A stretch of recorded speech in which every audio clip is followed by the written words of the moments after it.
This is a brief review of contempt for my remedies class. Now there's three basic types of contempt.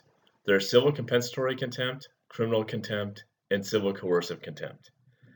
The titles or names of these might change a little. You'll see it referred to as just compensatory contempt or compensatory civil contempt, and same thing with the coercive down below. Don't get hung up on that. What you want to remember is they fall into two basic categories. One is to remedy or punish past harms, and that's where you're going to see the civil compensatory contempt or the criminal contempt. And the other is to ensure future compliance, and that's going to be your coercive contempt.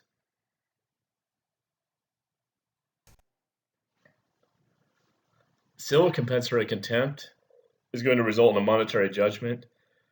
There's going to be money damages assessed against the person being held in contempt. The rules of civil procedure are going to be followed, and the most common example here is the failure to comply with a permanent injunction. And if you recall, a permanent injunction is an injunction that has been reduced to a judgment. That's what makes it permanent. Criminal contempt arises when there's a failure to follow a court rule. It will result in a fixed jail term or fine. The criminal procedure rules are followed.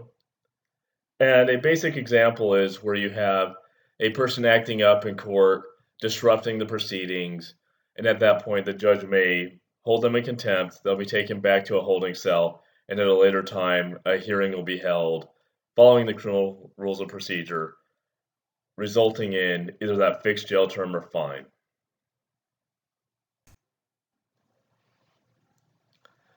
Civil coercive contempt. It's there to ensure future compliance with court orders.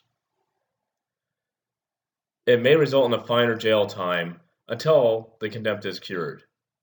It is said that the person who has been held in contempt holds the keys to their own cell, meaning that once they have complied with this order, they're released from jail or the fine may be waived.